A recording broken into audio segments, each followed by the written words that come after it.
Welcome. This podcast is a series of candid conversations exploring the human experience from a completely new perspective.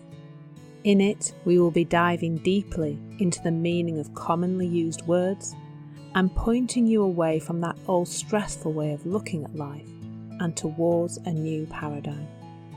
This will help you find a sense of calm, cultivate meaningful relationships, and create harmony in every aspect of your life. Here is Navigating Life with Ease with Michaela, Ellis and Clare Downham.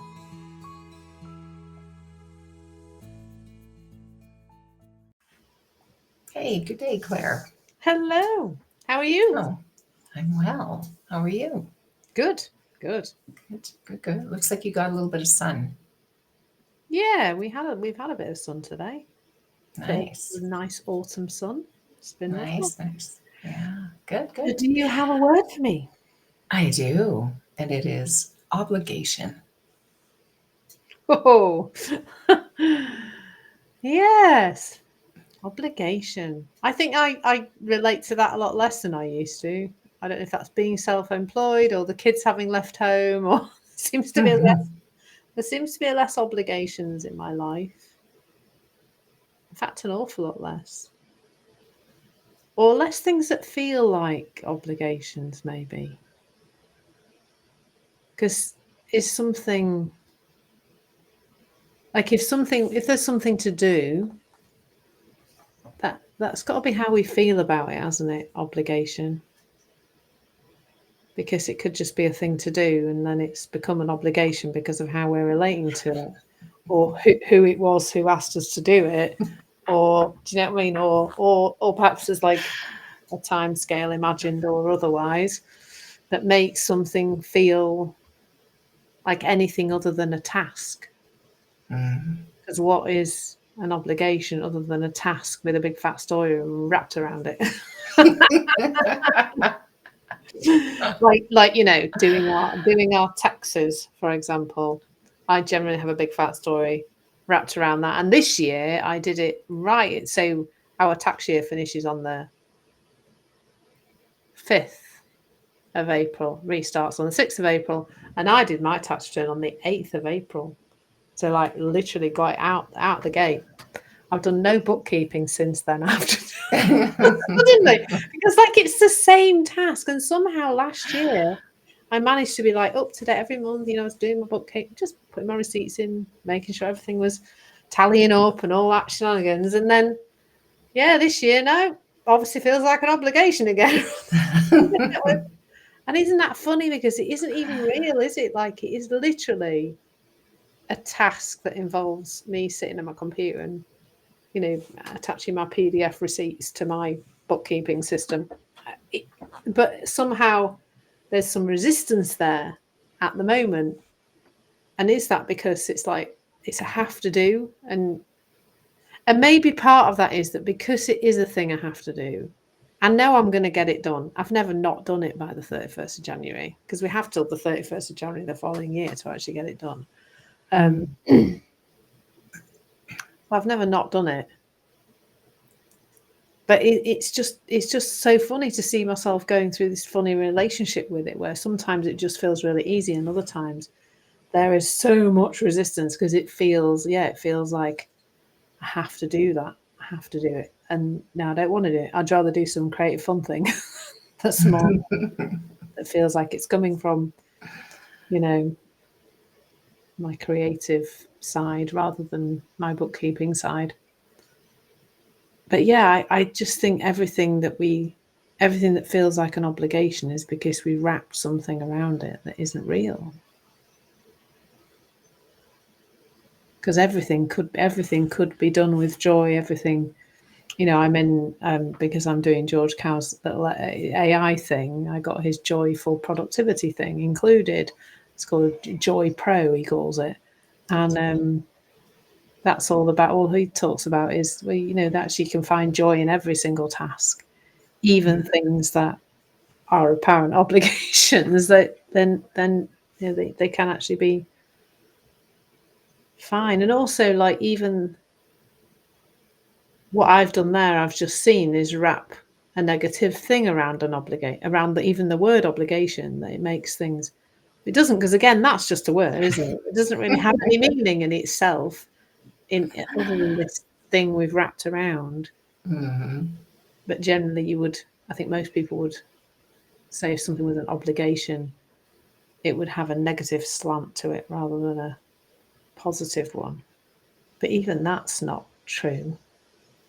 That's just, words are so interesting in terms of like how much stuff we wrap around them and make them to be something. So somebody in my family uses the word hate a lot. Hate a lot of things that people do and things, customer service and all sorts of things. And I remember one time we'd been spending some time with this person, Bruce and I, and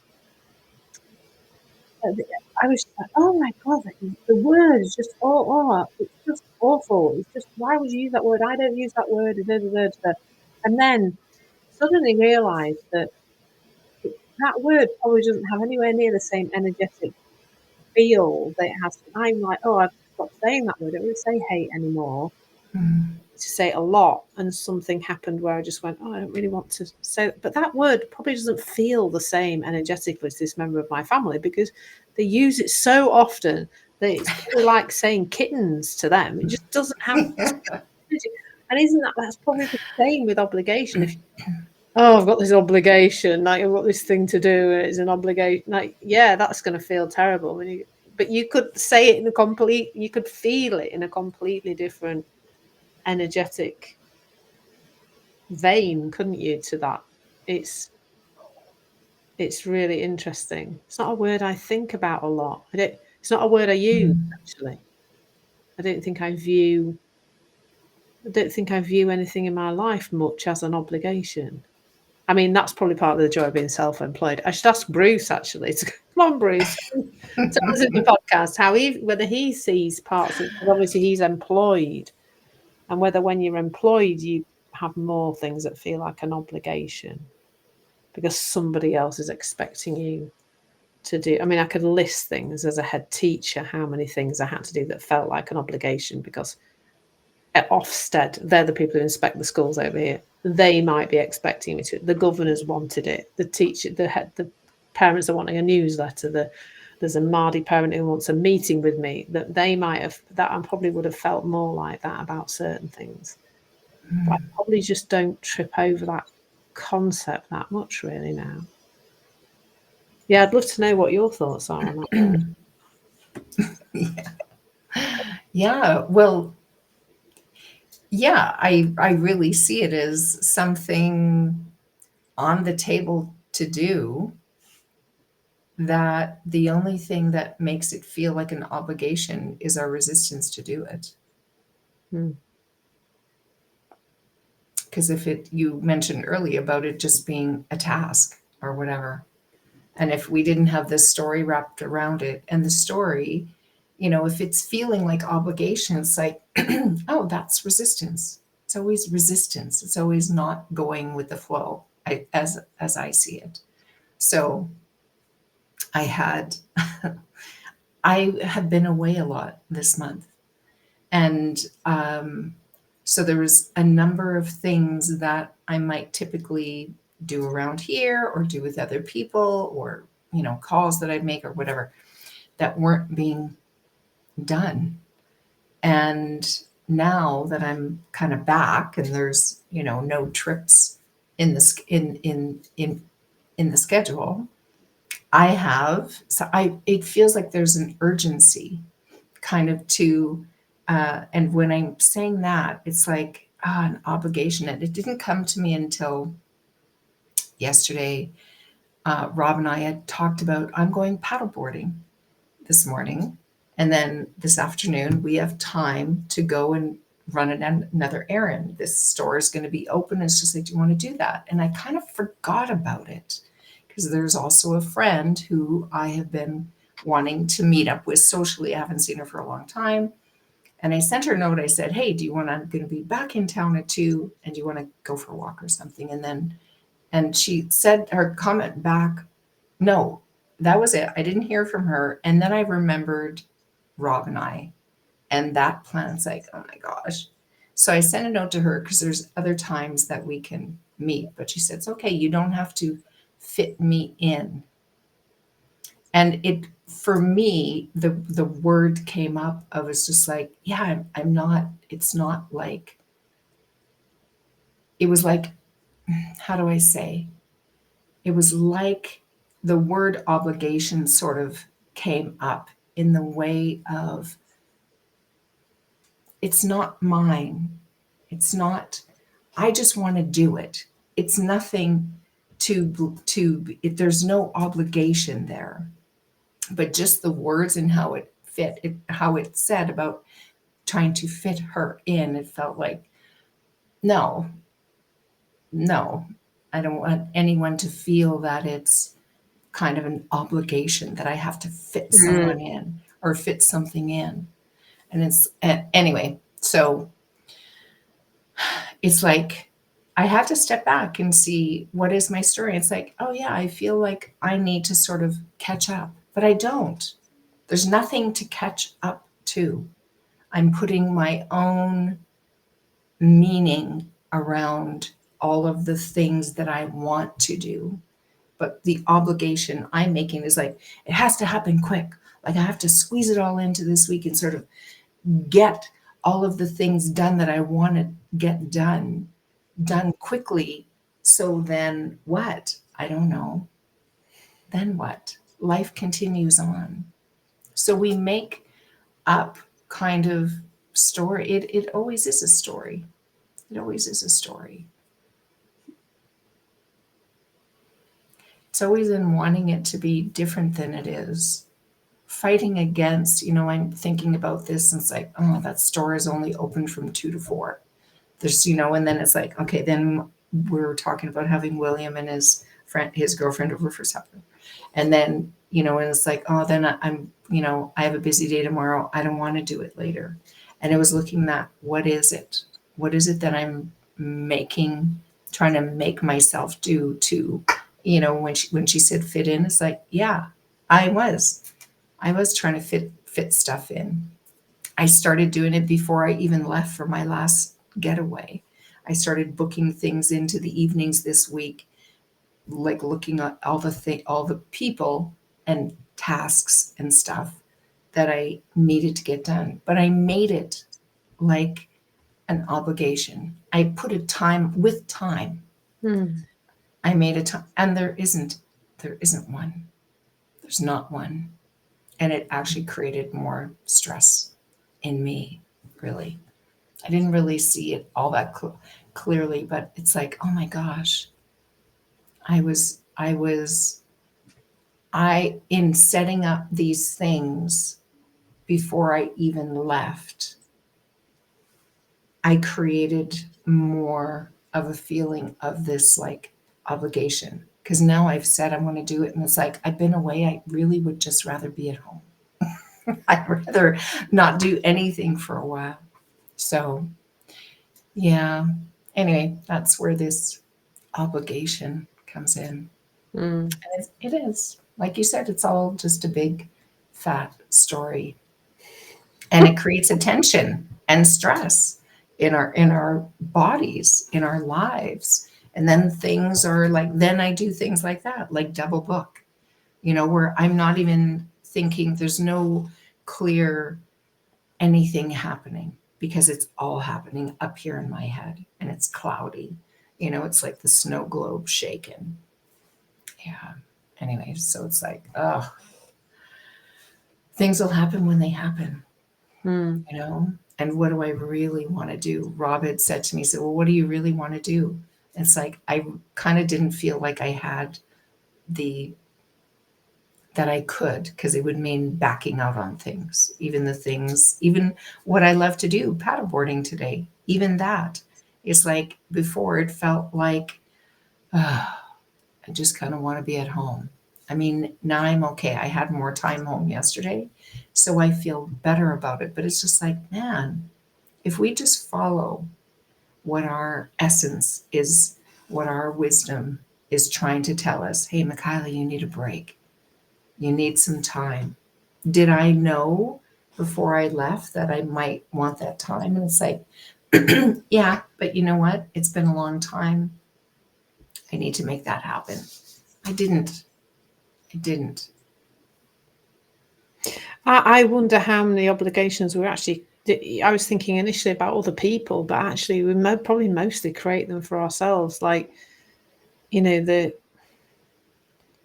thinking that, I don't know, almost thinking, well, before lockdown, my life was quite busy, weekends and stuff, going places, and then that lovely quiet, I quite liked it. Lots of people didn't like lockdown, and I was like, oh, this is lovely, I don't have to go anywhere or do anything, isn't it nice? And then it seemed like, I don't know, lots of people stepped back into, did enjoy the rest, but maybe felt like they have to, almost to be a whole human being. That if you're not going out and about all the time doing things and seeing people and connecting with people, and like sometimes I think like I can do people to a certain point. And actually I think I worked out during lockdown that I'm more of an introvert than I thought I was, because I've got to the point where, like, yeah, you're all right. Like yesterday morning, I went to the Professional Speakers Association where I used to go a lot. And it was really nice. I saw people I haven't seen, probably some of them since before lockdown. And it was really enjoyable. But by the time it got to, say it was like 9 till, I think you finished at 1. By the time it got to 1 o'clock, I'm like, yeah, you're lovely, but I've had enough of you. and there was an opportunity to go for lunch, afterwards with this group of people. Now, luckily, I'd already arranged, like I said to you, and then I'd arranged to see Sophie, rather than come home and record the podcast. So I arranged to have lunch with Sophie instead. And I was like relieved that I'd done that, because I really want to stay. And you're lovely people, but I don't want. I'm done now. I've done my bit of socialising for today, and I think I would probably, we do that though, don't we? We make, so many times in the past I thought, oh, I'll make myself stay, or when you just not feel like, I've done this where I've not felt like I've gone networking. Oh my God, if you're just even feeling a little bit off, don't go networking. It's the worst thing to do, because there's all these people, loads of new people. You've got to be all kind of shiny and smiley and sociable, and what you want to do is sit in the corner of the sofa with an electric blanket on, eating chocolate. So these days I don't. I just go, not feeling it. I didn't go to one a couple of weeks ago because I just thought, I'm just not in the mood for networking. And before it would have been, no, you need to go because you've said you're going, and you mustn't let people down, and you mustn't not go because now you've said you'll go. And now I'm just like, nah, I'm not feeling it. And I message people and say I'm not coming, but I'm not coming because I'm just, just not. I say I'm not well. I just don't say I'm just not in the mood for the loss of you. I just, you just make some excuse about not feeling so good or whatever. But yeah, I think in the run up to burnout, I created a lot of those obligations, almost like even things that I did enjoy, like going salsa dancing. Like, right, I'm going salsa dancing every single Tuesday night, and that's when it's happening, every single Tuesday night. And on Tuesday night, I could be on my knees with exhaustion, going salsa dancing. I'm going to make myself go. It's like, what the heck is that? What even is that? Because then it ruins the thing that you actually enjoy, and it almost becomes a, I love networking. I love going to the PSA. I loved salsa dancing when I was doing that a lot, but not if I'm kind of going thumb screws on. You've got to go to this thing when really, then something just shows that even something that's joyous can start to feel like an obligation if you're not listening to yourself. Because really, like you've just said, you should just say, I'm not going to do that actually, because I'm just not feeling it. Rather than going, and then the next time, I think somehow it probably takes the shine off a bit because you've made that thing into a bit of an obligation, by making yourself do something that actually you don't really want to do. And you're not feeling well enough to do, or it's okay to be too tired to do at 54, I think. And, it's okay to just go, actually, I'm just not, I'm actually, wanting to sit on the sofa in my PJs. After all, that is the best thing to do in the whole wide world, isn't it, really? Isn't it? Yes. Naps, PJs. Or floppy joggers, as we call it. You know, you put your jogging bottoms in at the end of the day. We call them floppy joggers. Is it floppy? Bruce often goes, "Is it floppy jogger time? Can I go upstairs and put my floppy joggers?" Yeah, That's hilarious. yeah, Yeah. it's funny, isn't it? Yeah.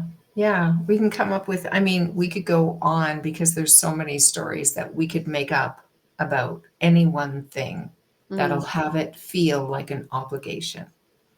And even the being tired, because have you ever noticed when it's like, oh, I'm tired, and then you cancel out of something, and then all of a sudden you're like, huh, now what can I do?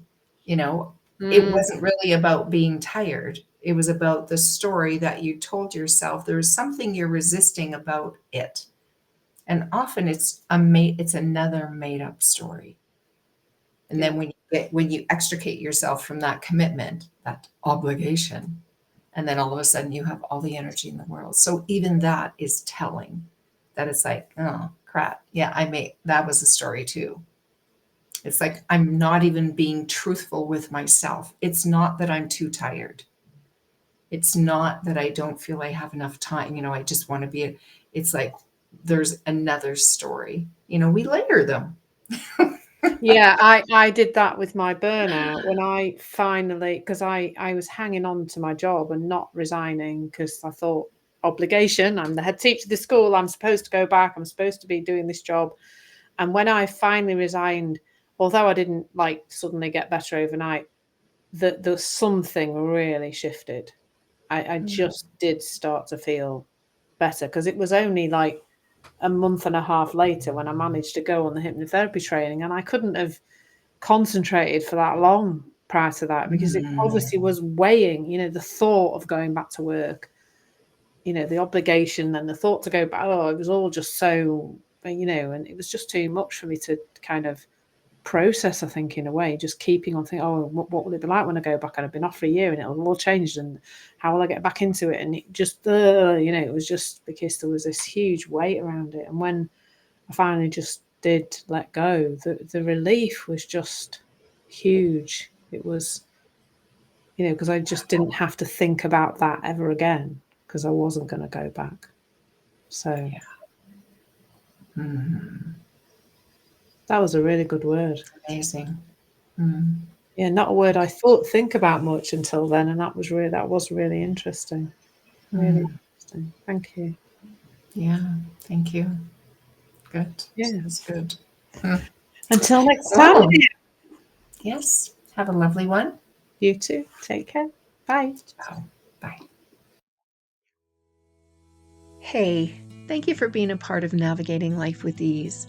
We'd love to hear your feedback and receive a review on your favorite podcast platform. This will help others who'd also like more ease in their life to find us.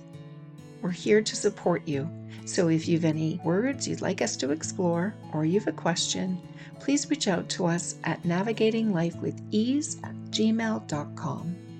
Again, thanks for listening, and stay tuned for more episodes of Navigating Life with Ease.